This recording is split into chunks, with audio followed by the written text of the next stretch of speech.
Сабадак ночной. Костерок. Типа. Вот видно.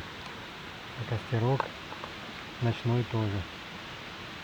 Он тлеет, камин. Угли горят. И тепло так хорошо. Даже огонь не нужен. Где-то на расстоянии 1,5 метра. Жара прямо жара. Если огонек добавить, то будет вообще полная жара. Сабадак и ночь апрельская. Ночь, вечер. Вечереет. Всем привет.